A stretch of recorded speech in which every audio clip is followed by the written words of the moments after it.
Hello and welcome to my YouTube channel science with mathematics. So दोस्तों, आज class 12th के mathematics का MCQ के रिवीजन टेस्ट के जो मोस्ट एक्सपेक्टेड है पंजाब बोर्ड एग्ज़ाम के लिए वो सॉल्व करेंगे। So question number 1 which of the following function F such that R to R is a bijection. So इस तरह के फंक्शन के लिए एक सिंपल ट्रिक का कि जो भी कोई function R to R approach करता है करे और वो function bijection means one one function and onto both होवे, सो उसका आंसर हो जाएगा लीनियर फंक्शन। क्योंकि लीनियर फंक्शन जो है वो always one one as well as onto function होता है, इसलिए इसकी शॉर्ट ट्रिक है कि जब भी एग्ज़ाम में फंक्शन आर टू आर जिसकी डोमेन आर से और को जो फर्स्ट वाला आर होता है वो डोमेन होता है एंड सेकंड आर उस फंक्शन की को डोमेन होती है। सो इस तरह का फंक्शन दिखे तो उसके सीधे ऑप्शन करेक्ट हो जाएगी, ऑप्शन सी।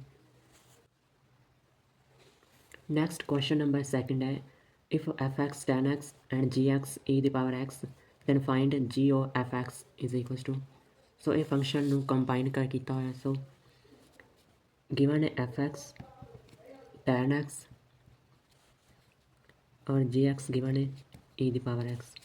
सो फाइंड करना है g o f x which is equals to g O and F x given है tan x। इसको ऐसे लिख सकते हैं जी ऑफ tan x। जी के अंदर जो x है वो e की पावर में है, सो यहाँ पर जो आंसर आएगा वो e की पावर tan x आएगा। सो द राइट ऑप्शन हो जाएगा e की power tan x, option number B. Next question number 3, the relation defined है ऑन द सेट 1 2 3 इज़। सो एक रिलेशन सेट गिवन है जिसके जो ए सेट के ऊपर डिफाइंड है। सो ये दसना है कि only reflexive, B option only symmetry and C only transitive and या D option equivalence relation. So reflexive relation के लिए जो इमेज होती है जो एलिमेंट्स ए के 1 1 2 2 एंड 3 3 गिवन है, so relation is reflexive, only reflexive. Question number 4 है, if a function F such that R to R then given f of x is equals to x, then find। so we are given f of fx which is equals to x और इसका एक inverse में relation होता है f of f inverse x which is equals to x. So दोनों को compare करते अपने को आंसर आएगा जो फंक्शन एफ है वो इक्वल होएगा एफ इन्वर्स दे। सो इसकी करेक्ट ऑप्शन होएगी F is equals to F inverse. So option number D is the right answer. So next question 5 है, the function F such that Z to Z जो integer से integer की तरफ function defined है, then F X X square function की जो domain में है वो ऑल इंटीजर्स है और फंक्शन एक्स स्क्वायर का फंक्शन हमेशा मैनी वन फंक्शन होएगा जेड टू जेड, बिकॉज जो एफ एक्स की वैल्यू है से एक्सप्लेन करते हैं, एफ एक्स गिवन है एक्स स्क्वायर और इसकी डोमेन में ऑल इंटीजर्स है जैसे -1 1 0 नेगेटिव और पॉजिटिव और जीरो की वैल्यूज़। सो इस फंक्शन में जो नेगेटिव वैल्यू और पॉजिटिव वैल्यू दोनों के लिए जो आ जाएगी रेंज हमारी जो एफ एक्स -1 पे भी जो -1 का स्क्वायर 1 होएगा और एफ ऑफ 1 पे जो एक्स स्क्वायर की वैल्यू होएगी वो भी 1 होएगा। इसलिए दो पार्टिकुलर इमेजेस के लिए उसकी आउटपुट है वो एक आ रही है, इसलिए ये फंक्शन मैनी वन होएगा। सो इसकी राइट ऑप्शन हो जाएगी option A. So question number 6 था, ये एक फार्मूला होता है sine inverse x plus sine inverse y का, जो होता है sine inverse of x into under root 1 minus y square plus y into under root 1 minus x square. So ये formula as it is exam में आ सकता है, so important है। Next question number 6, question number 7, the sign inverse of sine pi by 3 is equals to. So इसका answer pi by 3 आएगा, because जो sine inverse की प्रिंसिपल रेंज में जो -π/2 टू π/2 क्लोज इंटरवल होता है उसमें ये वैल्यू इंक्लूडेड होती है, इसलिए साइन इनवर्स से साइन कैंसिल होकर आंसर π/3 आएगा। क्वेश्चन नंबर 8 है, sine inverse 1/7 plus cos inverse x is equal to π/2 then x. ये एक फार्मूला होता है जो होता है sine inverse x plus cos inverse x π/4। Pi by 2।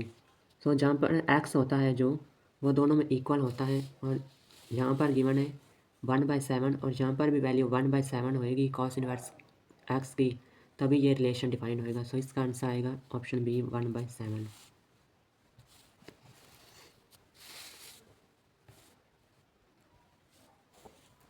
Question number 9 है, if sine inverse x is equal to Y then y belongs to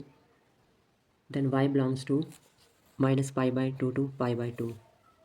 question number 10 है, principal value of tan inverse 1 इज़। So tan inverse 1 की जो principal value है वो किस angle पर 1 होती है? सो वो पाई/4 यानी 45 डिग्री पर 1 होती है, जो पाई/4 रेडियंस में, और 44 वो हम डिग्री में लिखते हैं। क्वेश्चन नंबर 11 है, if tan inverse x is equal to Y then x belongs to.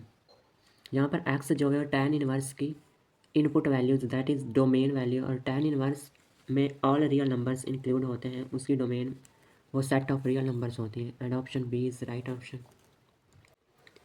Next question number 12 है, which of the following matrix is a skew symmetric matrix.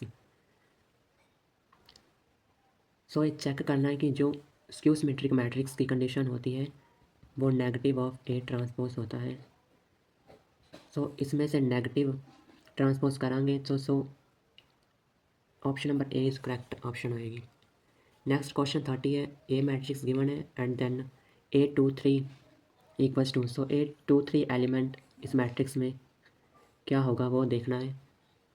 So A23 का मतलब है second row and third column का element जो है, second रो और third column का element 2 है। सो इसका ऑप्शन हो जाएगा ऑप्शन सी।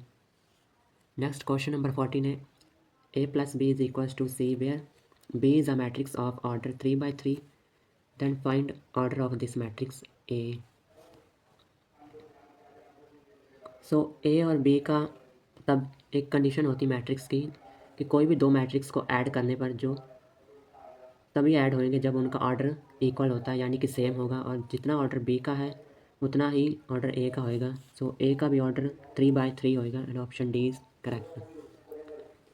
सो क्वेश्चन नंबर 15 है, दो मैट्रिक्स इक्वल होंगे, इक्वालिटी ऑफ मैट्रिक्स गिवन है। सो क्वेश्चन नंबर 15 है, में y की वैल्यू पूछी गई है। सो जहाँ पर हमारे जो एलिमेंट्स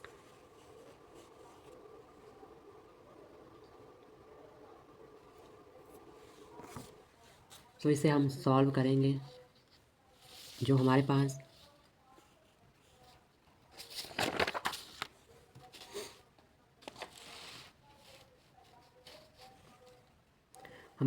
दो मैट्रिक्स इक्वल होंगे, देन जो XY आएगा वो इक्वल्स टू 12 आएगा, एंड x की वैल्यू 4 होएगी। जो x की वैल्यू 4 यहाँ पर रखेंगे, और ये आएगा 4y is equals to 12, and y की वैल्यू आएगी 12/4 यानी कि 3। सो y की वैल्यू हो जाएगी 3। So option number B is correct. Next question number 17, a is equals to 3 - 7 then A transpose A dash is equals to 3 and -3 - 7 जो row matrix है इसका कॉलम मैट्रिक्स बन जाएगा। सो इसका आंसर आएगा 3 - 7। Question number 18, if A matrix 2 3 5 then order of A is. So इस matrix का order होएगा, इस मैट्रिक्स की 3 रोज है एंड A की कॉलम है। सो इसका ऑर्डर होएगा 3x1, and option B is correct.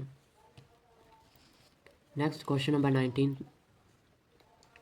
19 है, if order of matrix A is m/n and order of matrix B is p/q then A B exist. So जहाँ पर दो मैट्रिक्स की मल्टीप्लिकेशन एग्जिस्ट करेगी, ਜਦੋਂ m is equals to p होएगा, m के is equal होएगा q के, या फिर n इक्वल होएगा q के, या n इक्वल होएगा p के। सो ए बी की मैट्रिक्स जो a × b मैट्रिक्स है वो इक्वल होएगा ए मैट्रिक्स जिसका ऑर्डर m/n है मल्टीप्लाइड बाय बी मैट्रिक्स जिसका ऑर्डर है p/q। सो इसमें जो फर्स्ट मैट्रिक्स के जो कॉलम होते हैं वो सेकंड मैट्रिक्स के जिससे वो मल्टीप्लाई हो रहे हैं उसकी रोज़ के इक्वल होते हैं, तभी जो इसकी मल्टीप्लिकेशन हो के ए बी का ऑर्डर आएगा वो एम बाय क्यू होगा। एंड जहाँ पर एन इक्वल्स टू पी आ रहा है answer correct. So question number 19 का n equals to p, option number D is correct. Question number 20 है if A into B is equals to C where B and C are matrices of order 3/4 and 5/4 respectively, then find order of A. So A का order find out करना है and A into B का order है given 3/4 and जो सी matrix का order है 5/4 है। Then यहाँ पर ए का ऑर्डर हो जाएगा 5/3 मैट्रिक्स। तो इसका करेक्ट ऑप्शन हो जाएगा ऑप्शन नंबर बी